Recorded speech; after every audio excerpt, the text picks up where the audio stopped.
It's all about fixing something in their community. Tonight, we hear from a group of family and friends in Norfolk who launched their project following the tragic death of a loved one in a road crash.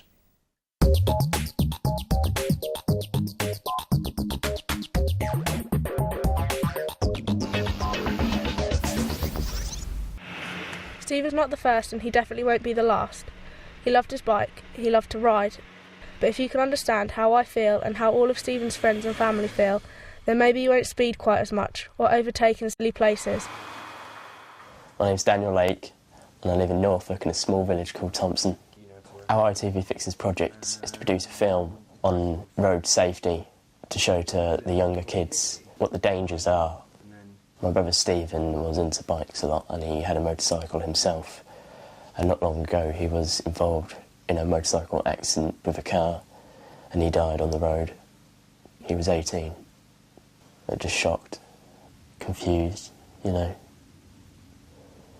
Just think he's going to come home and down the drive. We are going to make this the most effective and the best film that we can possibly make it, and really make a difference. This project in particular, I'm really passionate about doing because I also lost my brother through a road traffic accident, and that was 7 years ago. So the fact that you are sitting here, all of you are sitting here now, not even 6 months on, taking on this, I think, is immensely brave. It's just basically making aware to like 15 to 18-year-olds who are leaving school, being able to get a motorbike licence, then going on to get a car licence, letting them know the dangers that there are.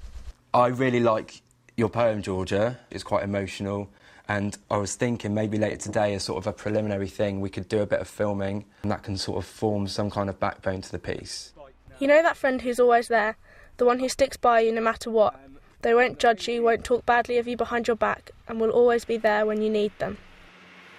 I'm here today because that friend is not with me anymore. That looks good. I quite like that actually effect. With the car come past, that bit looked really good. We're hoping to raise awareness by getting our ITV Fix video into schools and colleges, and ourselves going along and presenting that to try and add a personal touch to it. We're working with the local police to get some accurate knowledge to the statistical side of how big this problem is. In Norfolk so far this year, over 40 people have been killed, of which 18 have been under 25. They're totally overrepresented in how many people are killed and seriously injured on our roads. So it's a very valuable project to try and reduce that number. At college where I go to, there's so many mopeds and so many people ride them so stupidly. They need to get a wake-up call before they hurt themselves or someone else. I'm personally really happy that we've been given the opportunity to do this with ITV Fixers, because it's bringing some good out of a really bad situation. Even if it stops one family going through what our family's been through, it'll be worth it. Well, Daniel Lake there from Norfolk talking about the death of his brother Stephen. And if you want to find out more about that campaign, or indeed about becoming an ITV Fixer, then there is a link on our website. The address is itv.com/Anglia. Now, tomorrow night, another film about a young woman from Suffolk inspiring girls to use dance as a keep-fit alternative to dieting. Now then, since Barack Obama was elected as President of the United States, there have been a few lookalikes claiming to resemble the world's most powerful leader. But Gramos Hoxha from Peterborough is probably the youngest. You see, he's just 4 years old, but his mum says he is obsessed with the US President. So we sent our reporter Stuart Leeds to find out more.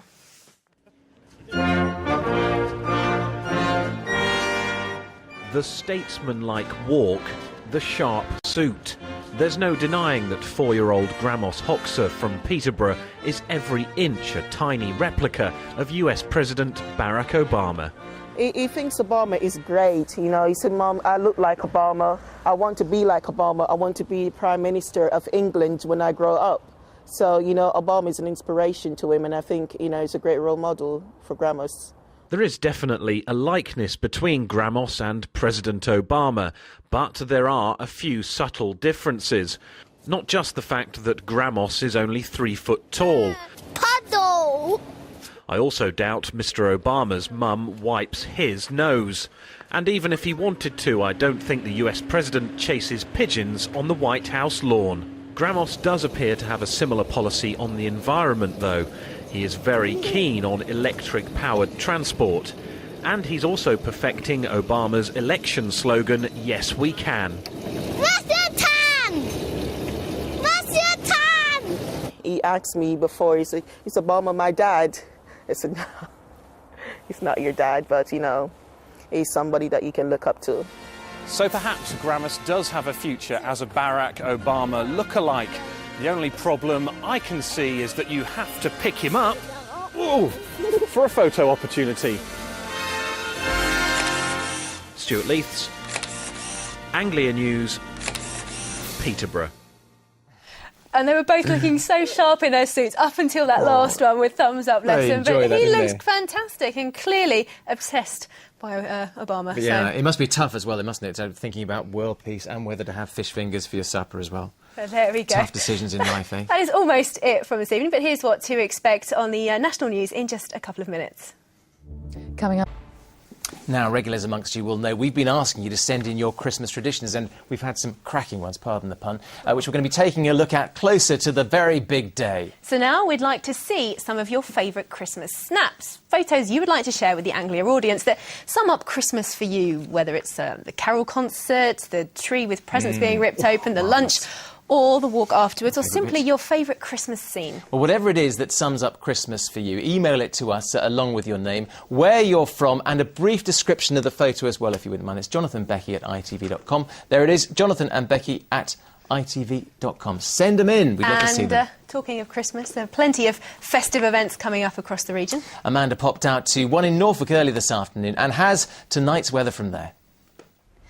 Well, with just over 3 weeks left until Christmas, people are already getting in the Christmas spirit, especially here in Fakenham. Now, in here, they're gearing up for their 9th Christmas Tree Festival, but I'll show you more on that in a moment. In the meantime, let's take a look at a few of the others that are taking place right across the region, and here are just a few of them. We've got one at St Peter's and St Mary's Church at Stowmarket, over to St Paul's Church in Bedford, St Andrew's Church in Ampthill, and many, many more, so do get yourself there if you can. And here at Fakenham Church, they're already set up for the official opening tomorrow. So if you're heading out to any festivals over the next few days, what can you expect from the weather? Let's take a look.